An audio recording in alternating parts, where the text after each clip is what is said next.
Hey guys, good afternoon. So in this workshop I'll be talking about 4 to 5 companies. I guess 5 है हमारे पास, तो जिनका हम कल का जो रिजल्ट आया उसके बारे में थोड़ा बात करते हैं, उनका बिजनेस मॉडल, उनका आउटकम, गाइडेंस, उनका एग्जीक्यूशन कैसे चल रहा है। तो पहले कंपनी का नाम है क्रेडिट एक्सिस ग्रामीण। एज यू गाइज नो कि लाइक ये एक माइक्रो फाइनेंस कंपनी है, एक एनबीएफसी एमएफआई है, ठीक है। और ये एकदम टायर 4, 5, 6 सिटीज एंड एकदम गांव वालों को जॉइंट लेंडिंग ग्रुप में लोन देते हैं, ठीक है। जॉइंट लेंडिंग ग्रुप मतलब से गांव के औरतों को इकट्ठा करते हैं और उनको मिलके लोन्स देते हैं, मतलब स्मॉल टिकट साइज लोन्स देते हैं गांव के औरतों को for their income generation purposes, ठीक है।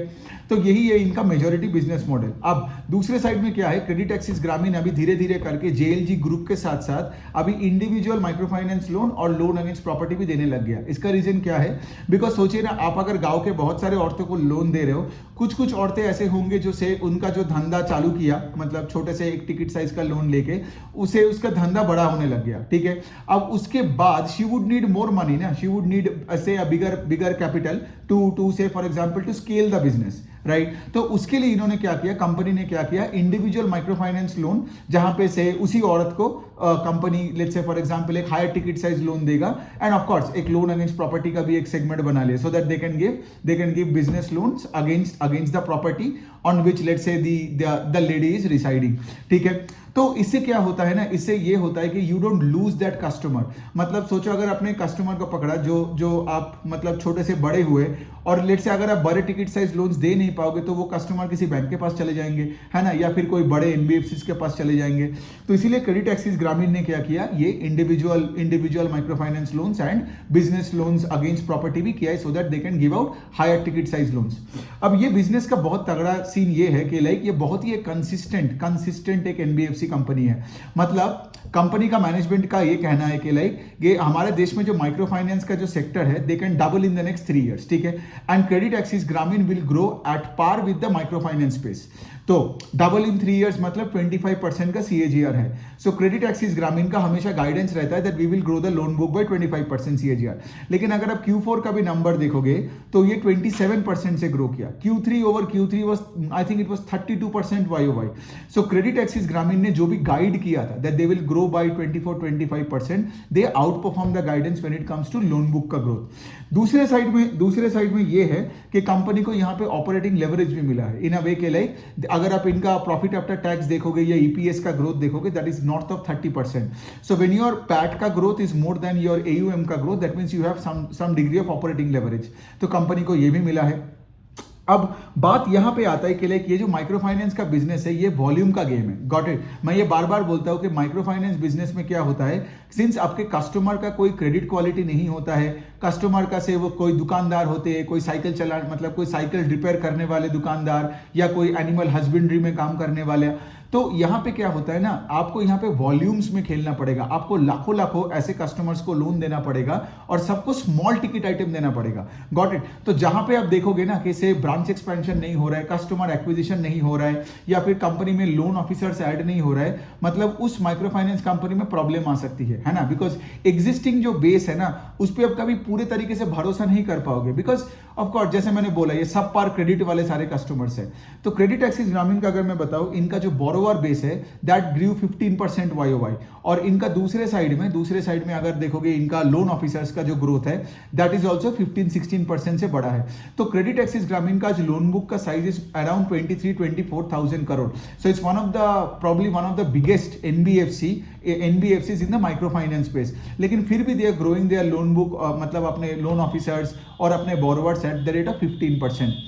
दूसरे साइड में ये भी देखना है कि इनका जो 3 होम स्टेट्स है, ठीक है, जिसमें इनका 60-70% का इनका AUM था, अभी ये धीरे धीरे करके क्या कर रहे हैं, नॉर्थ के साइड में और वेस्ट के साइड में ज्यादा जा रहे हैं। मतलब आप देखोगे राजस्थान, तेलंगाना, फिर आई थिंक उत्तर प्रदेश, यहाँ पे भी क्रेडिट एक्सिस ग्रामीण जाके माइक्रो फाइनेंस लेंडिंग कर रहे हैं। So I always like it when a microfinance company अपने एम्प्लॉय बेस बढ़ाते हैं और उसके साथ साथ नया ज्योग्राफीज में जा रहा है, बिकॉज ये पूरा खेल है वॉल्यूम ग्रोथ का, ठीक है। बिकॉज अगर आपने वॉल्यूम ग्रोथ नहीं किया और सिर्फ वैल्यू ग्रोथ पे डिपेंड किया, राइट, तो प्रॉब्लम्स में पड़ सकते हो। एंड बेसिकली अगर आप हिस्ट्री देखोगे माइक्रो फाइनेंस के, so those micro finance companies did well जिनका say for example has always been a volume led growth. तो ये हो गई बात। सो कंपनी ने क्या किया था पिछले 2-3 क्वार्टर से, आप देखोगे इनका एक डिजिटल ट्रांसफॉर्मेशन हो रहा है, ठीक है।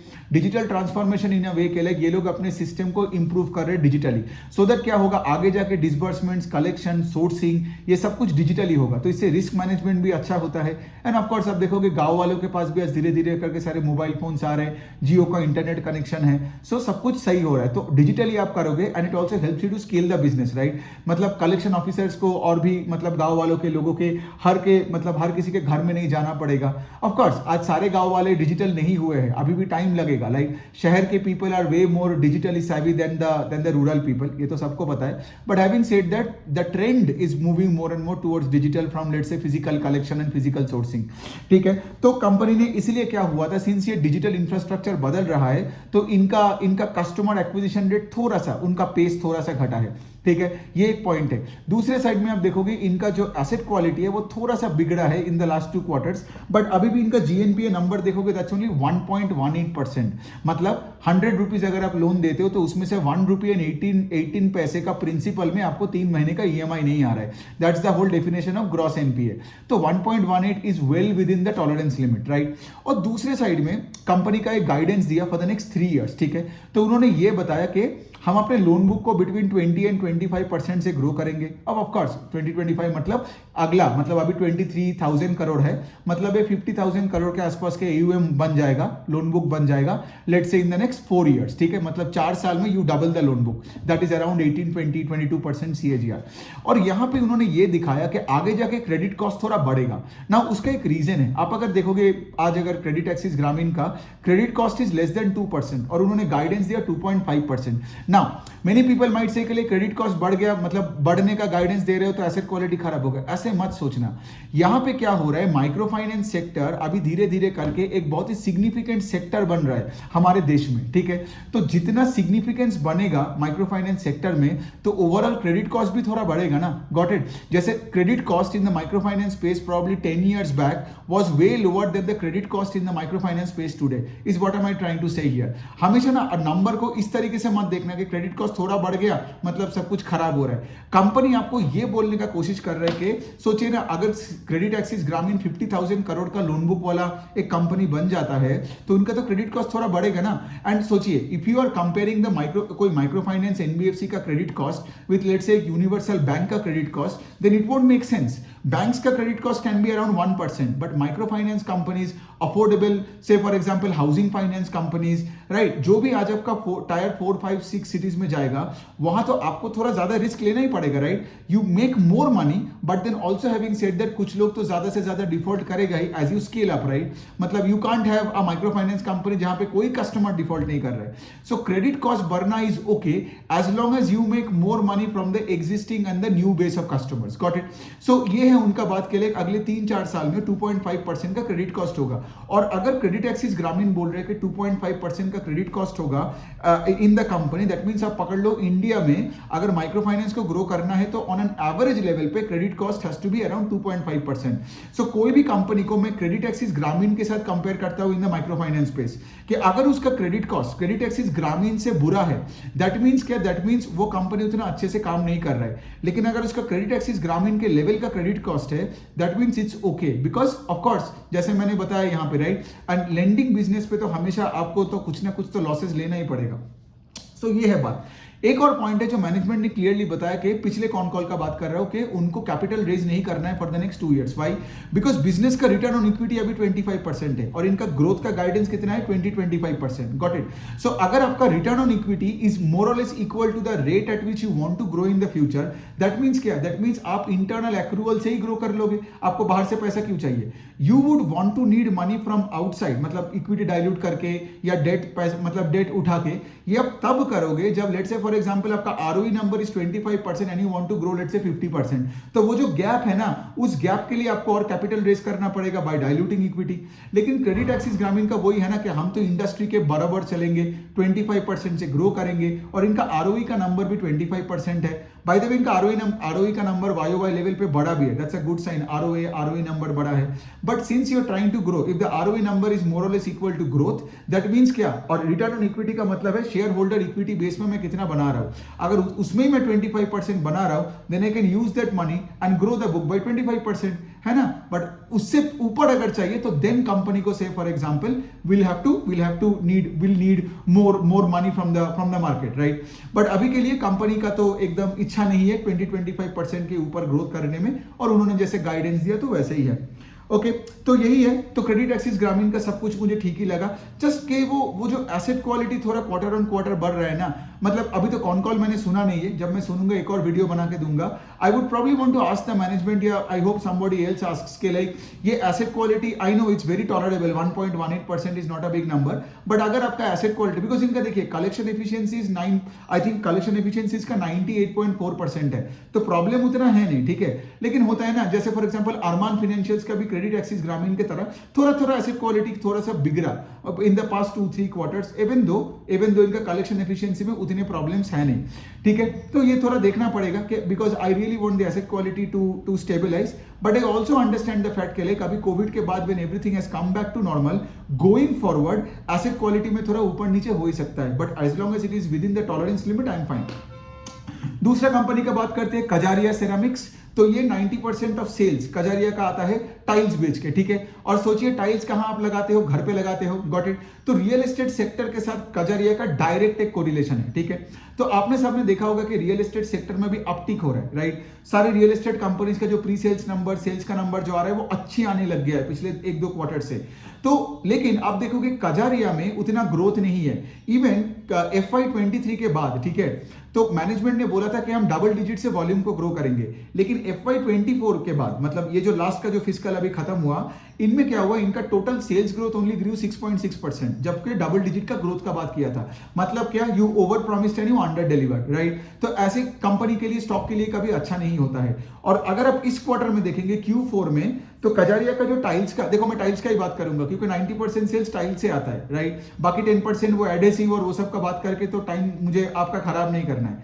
सो 90% जो टाइल्स से आता है, वो टाइल्स का वॉल्यूम का डीग्रोथ हुआ है बाय 3%, QOQ मतलब YOY लेवल पे इन Q4 ओवर लास्ट Q4।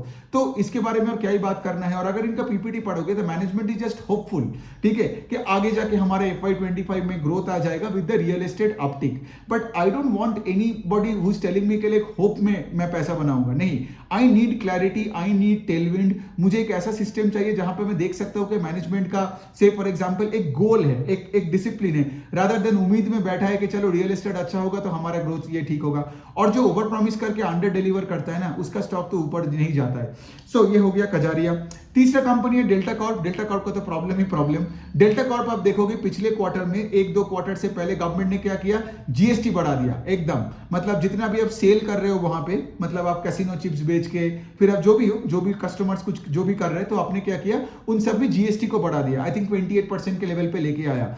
तो इससे क्या हुआ, कंपनी का खर्चा बढ़ गया बाई 30%। और जिसका खर्चा बढ़ जाता है, बिकॉज खर्चा कैसे बढ़ा, बिकॉज जीएसटी बढ़ा दिया। मतलब ये खर्चा मतलब क्या, कंपनी को, सरकार को ही टैक्स ज्यादा देना पड़ेगा, है ना। ये वही वाला पॉइंट है, जैसे मतलब ये जो एक्साइज ड्यूटी देने के बराबर है, या फॉर एग्जांपल जो दारू, मतलब ये जो दारू का कंपनी जो एक्साइज ड्यूटी देता है, ये उसके तरह ही हो गया, राइट। तो इससे क्या होता है, इससे यही होता है ना कि अभी देखिए, अभी कंपनी तो लॉस में काम नहीं करेगा। तो उन्होंने एक्चुअली क्या किया था, जो ये चिप्स खरीदते हैं ना, ये पोटैटो चिप्स नहीं है, वो जो गैम्बलिंग चिप्स होता है, ठीक है। तो कंपनी ने क्या किया था, देखिए अब 30% आपका कॉस्ट बढ़ गया, तो कंपनी को तो कहीं तो पैसा तो बचानी है, गॉट इट, वरना कंपनी बिजनेस क्यों करेगी।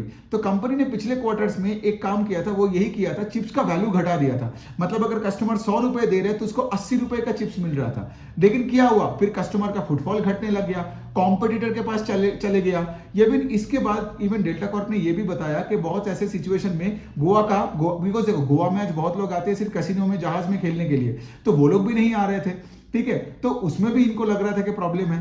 तो अभी डेल्टा कॉर्प को समझ में आ गया कि देखो भाई, अगर हमने चिप्स का वैल्यू घटा दिया, ठीक है, तो कस्टमर वैसे ही नहीं आएगा। तो उन्होंने क्या किया, दे रिवर्टेड बैक। अभी वो 100 रुपए का चिप्स अगर आप खरीद रहे तो 100 रुपए का ही आपको चिप्स मिलेगा।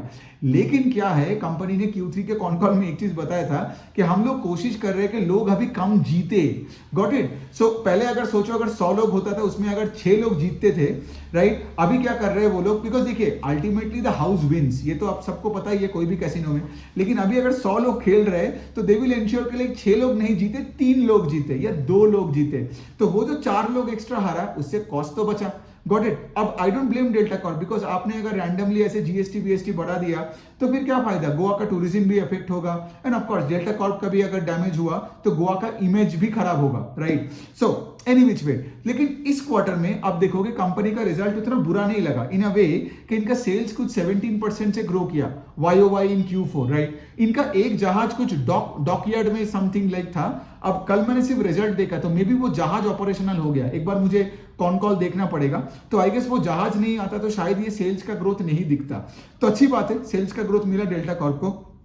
एंड ऑफ कोर्स अभी भी ये लोग क्या हो रहे हैं, बिकॉज जीएसटी इतना बढ़ गया है तो ये लोग अभी भी इनका मार्जिन कंप्रेशन में ये लोग जूझ रहे हैं। सो बेसिकली इनका जो प्रॉफिट आफ्टर टैक्स का ग्रोथ है that is only 12-13% before some exceptional item, ठीक है। यहाँ पे ना आप देखोगे इनकम स्टेटमेंट में there is an exceptional item से पैड बहुत बढ़ गया, लेकिन वो नहीं देखने का।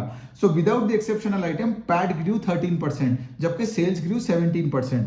तो यही है, अब देखते हैं Q4 में मैनेजमेंट कॉल में क्या बोल रहे हैं। इनका और भी सिचुएशन मतलब सीन चल रहा है, इनका कुछ एक कोर्ट में केस चल रहा है on the retrospective tax past का एंड ऑल दैट। तो ये जो सब बिजनेसेस है ना, ये सब जो मोनोपोली कसिनो बिजनेसेस है, जैसे आप देखते हो इंडिया में सिर्फ गोवा में और सिक्किम में ही चला सकता है, फिर दामानंद दीव में तो खोल ही नहीं पाए, उसमें तो सिर्फ होटल चला रहे हैं, एंड उसके साथ हाईली रेगुलेटेड है, सरकार आके कभी भी कुछ भी कर देगा, इसलिए। और अब स्टॉक का भी देख रहे हो, राइट, मतलब आई गेस 400 रुपए से 120 रुपए में आ गया, राइट। तो यहाँ पे ना क्या होता है ना, यहाँ पे सस्ता देख के मत उठाओ।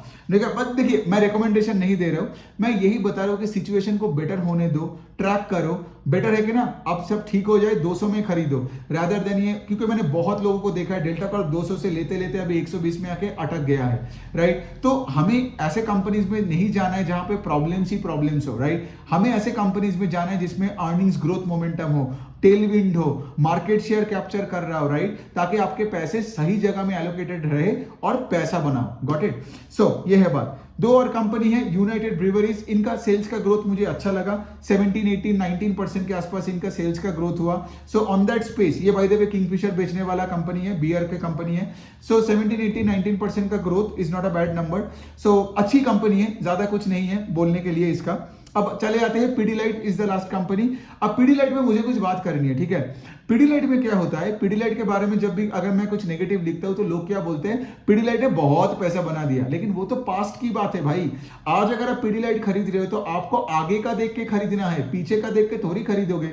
ये लोग जो एशियन पेंट्स और पीडीलाइट खरीद के देखे हो, ये सब लोगों ने अंडर परफॉर्म किया। क्यों? बिकॉज ये सब पीछे को देख के, मतलब पीछे देख के गाड़ी चलाने वाले लोग हैं आगे, तो क्या होगा, इनका एक्सीडेंट होता है। और यहाँ पे एक्सीडेंट का एनालॉजी क्या है, मतलब यहाँ पे आप पैसे नहीं बना रहे हो शेयर बाजार में।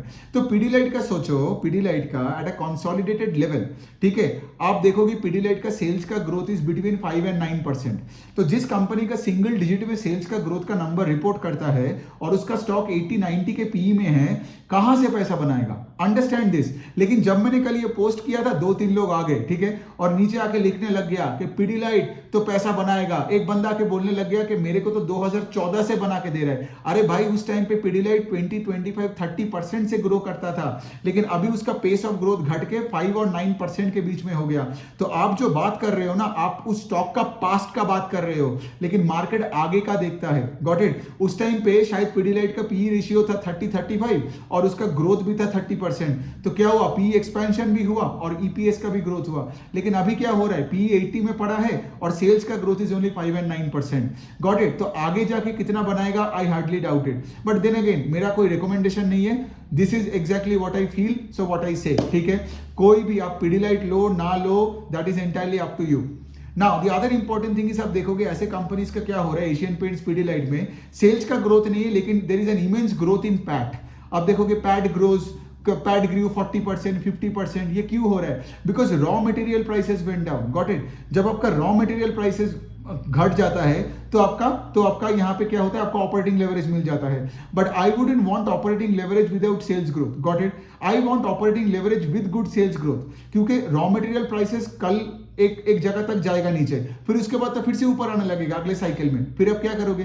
तो अगर आपका सेल्स आर नॉट ग्रोइंग ना, तो क्या होगा, आप देखोगे वो स्टॉक उतना आगे नहीं जाता है। So that is another point to keep in focus here, because if you look at businesses like Dabur, Marico, HUL, Pidilite and all this kind of Asian Paints kind of a business, इन सब का आप देखोगे ईपीएस एंड पैट का growth is much larger than the sales का growth और the volume का data का ग्रोथ, राइट? सो वॉल्यूम्स इनका ग्रो नहीं हो रहा है। सो अगर वॉल्यूम ग्रोथ नहीं है, सिर्फ पैट का ग्रोथ है, पैट का growth can get fizzled out tomorrow. So today if Pidilite का sales is growing at between 5 and 9% at a consolidated level, right, then I would not be interested to buy. So because मैं यहाँ पे PE ratio को ना मैं sales का growth के साथ कंपेयर करता हूँ, नॉट पैट का ग्रोथ। सो 9% का एक ग्रोथ इंजन वर्सेज 80 का PE doesn't make a good deal for me, okay? But again this is just my view.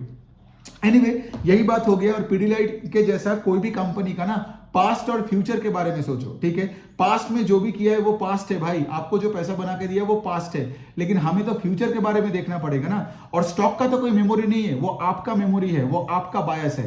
So please please ensure that ऐसे बायसेस में शायद अपने पास्ट में एक स्टॉक में पैसे बनाया, लेकिन हो भी सकता है कि अगले 4 साल भी आप उस स्टॉक से कोई पैसा ना बनाओ, because you have fallen in love with that company and now you are not willing to understand कि कंपनी का pace of growth has gone down.